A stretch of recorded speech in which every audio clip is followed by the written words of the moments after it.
Right now, 62% of the global workforce is checked out.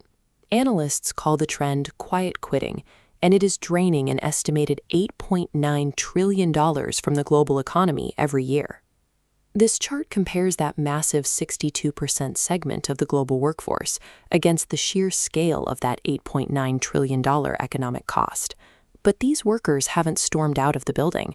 They are still sitting at their desks, hitting their KPIs, and doing exactly what they are paid to do, nothing more and nothing less. For decades, the workplace operated on a relational contract.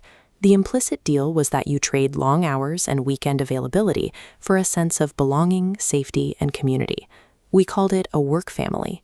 But when you examine the data, that metaphor reveals itself as a mechanism designed to extract unpaid labor through emotional manipulation.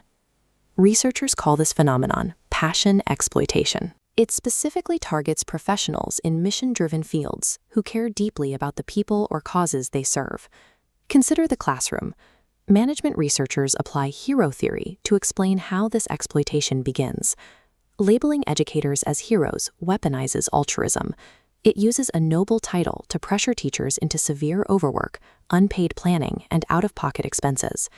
We see a parallel in veterinary medicine, where academics study the dark side of calling. Doctors care deeply for vulnerable animals, increasing emotional demands. Management leans on that devotion to normalize unpaid overtime, assuming the work itself is reward enough. This chart shows the specific academic link between perceiving your job as a calling and experiencing severe occupational hazards. Research shows that living a calling leads directly to workaholism, burnout, and exploitation. In a true family, you don't ask for a raise. You do things out of love. When a company adopts that dynamic, establishing a boundary or asking for overtime pay is treated like a betrayal, driving these workers straight into historic levels of burnout. The workforce has reached a breaking point, and they are responding with a massive, rational market correction. Analysts call this trend loyalty for liquidity. Workers demand a strict contractual reality, selling skills at market rate, not selling their soul. Employees now treat labor like a liquid asset, moving instantly to the highest return. They trade company culture for paychecks that beat inflation, and rigid boundaries at 5 o'clock. A transactional mindset acts as a rational defense mechanism. It eliminates corporate gaslighting by framing a request to work late as a specific business transaction, one that requires compensation. At the office level, this transactional mindset takes direct aim at what computer scientists call the hyperactive hive mind.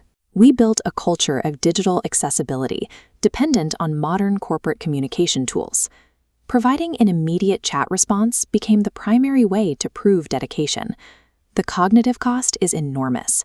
Workers act as human network routers, spending their time shuffling information and managing logistical overhead instead of doing actual work. The antidote is deep work. This is a highly transactional approach where employees set hard boundaries, disconnect from the chat, and schedule uninterrupted time to produce highly valuable, concentrated output. Rejecting performative availability increases the quality of output while protecting the employee's mental bandwidth. It ensures they have enough emotional energy for their actual family at home. Stripping emotion out of the workplace sounds cold, but it introduces an incredible paradox. Killing the work family actually makes companies run much better. A global study from Cornell University quantified this. Researchers surveyed manufacturing firms across 14 countries and proved that highly structured management drastically outperforms emotional, culture-based leadership.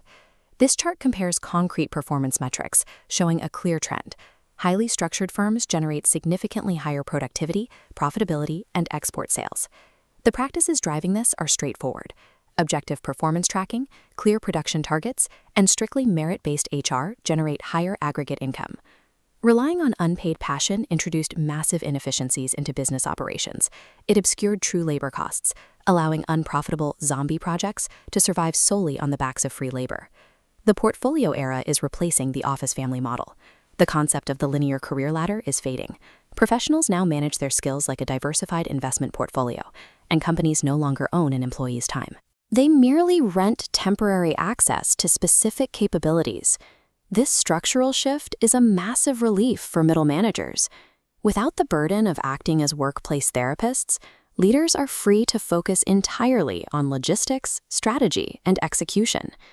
Structuring a team becomes a smooth, frictionless logistical challenge, allowing companies to pivot and realign resources with the speed of the market. Ending the work family allows adults to trade value with other adults. By stripping away emotional overhead, the workplace relationship becomes a simple, honest exchange of skills for a paycheck.